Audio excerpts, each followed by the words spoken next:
Hey there, YouTube. So, what makes a bag truly great? As someone that has owned multiple bags, like backpacks in the past, I have put a lot of thought into this. And although most people might say there is a degree of subjectivity to this, there are things that will fundamentally and universally make a good bag. To start off, I want to highlight the material choice. Depending on what you're looking for and what you're doing, the materials will either make or break a backpack. Whether you're using your backpack to go hiking or to work, the material choice will definitely be highly relevant for your use case. Let's say you own a pet. Nylon, for example, is usually a hair magnet and will attract lint a whole lot. So although we might say, hey, this is technically one of the best fabrics you can get in a backpack, not necessarily will be ideal for you. Let's compare like a hiker to a skateboarder, right? While a hiker will likely prefer an ultralight fabric that basically doesn't add much weight to what they're carrying, a skateboarder will likely fall a lot more often and therefore prefer a lot more abrasion resistant of a material. So while one might use like a Cordura ballistic nylon, the other one might opt for extremely lightweight Dyneema, for example. But I would say that doesn't actually make or break a backpack. That's just choices, right? So one feature that will universally make a backpack good compared to a bad one is the zipper. So usually whenever you get like a cheap bag, the thing that will likely break first on that backpack is the zipper. While fabrics usually outlive the useful lifetime of most bags, the zippers are the first thing that will universally go. The reason for this is just like any car, for example. Moving parts usually tend to wear out faster. You might actually like just break the zipper itself, right? Like after a lot of use, the teeth might bend or even outright just come off. Like I've seen that happen in cheap backpacks I've owned in the past. My JanSport, for example, I can no longer use it because the zipper won't close. And even if it does, it'll be the first thing to open. So whenever you're looking for like a long-term backpack, make sure to look for a good zipper. It will often be a great indicator of whether the bag will last you or not. But while zippers are a very, very important part of the bag, are they actually the most important and the thing that will make or break a backpack and make it universally better? Well, no. But how about features, right? One might say, hey, like I need specific features and I need this bag to do this, that, third, and everything else under the sun. Does that make a backpack better? Well, I would argue not really. I'll give you a great example. One of the backpacks I was most excited about getting was the Pakt Travel Backpack.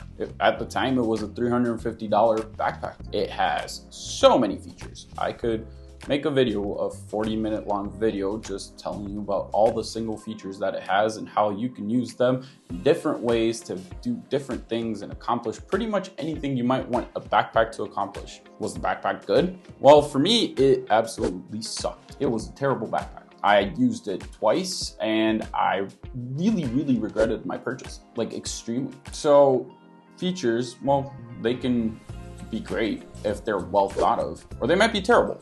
So if let's say features are not really the thing that will make or break a backpack, right? They're not universally, you don't want just more features equals more better, right?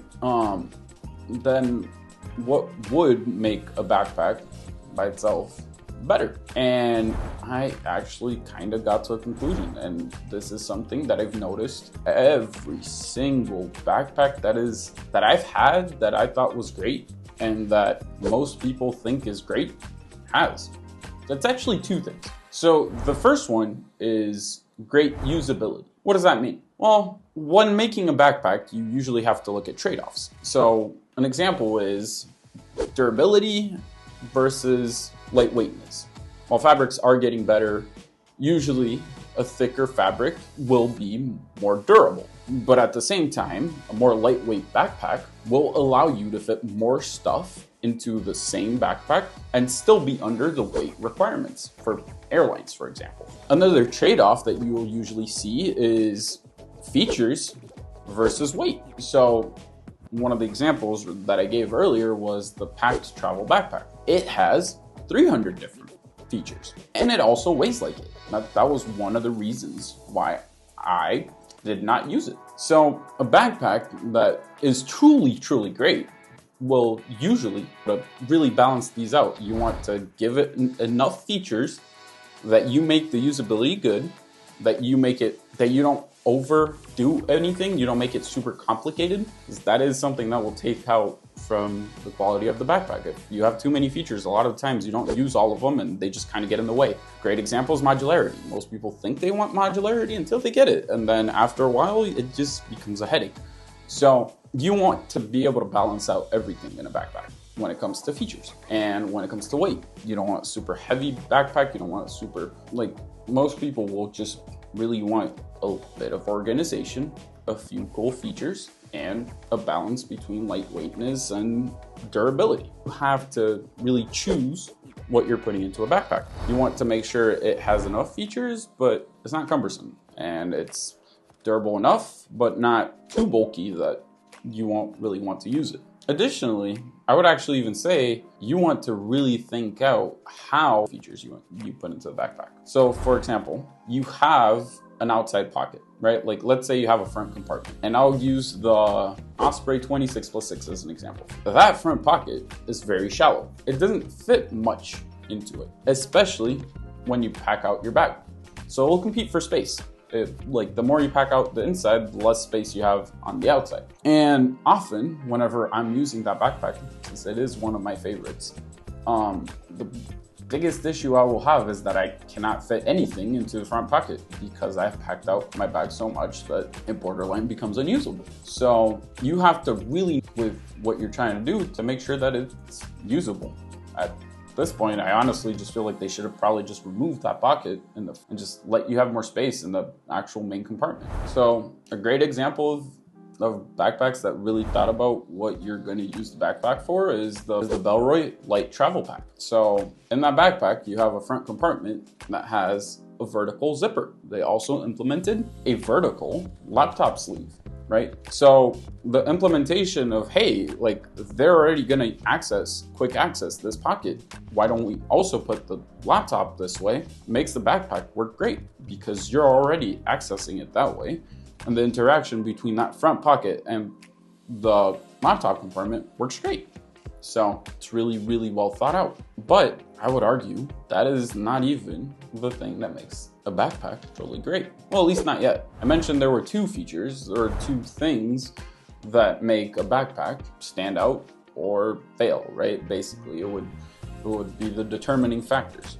And while thoughtfulness and usability for the most part is one of them, the other one is actually comfort. Because it doesn't matter how good a backpack is, it might have all the features that you want. If it is not comfortable, you're not gonna wear it. And if you don't use it, right, if you don't wear it, what's the point of even having it? And once again, we go back into the trade-offs, right? And comfort does usually have a pretty big trade-off, looks. So whenever you get a backpack, you have to think of the aesthetics that you want. And often they might contradict with the comfort that you might get. So let's say a good example of this is Osprey, right? Brand I love. They have super comfortable harnesses.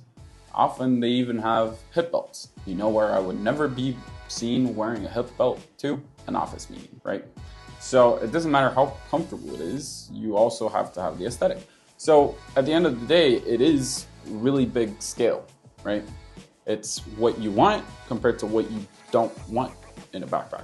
The biggest mistake I ever made trying to find a backpack is want more, and then I forgot that there was stuff that I didn't want.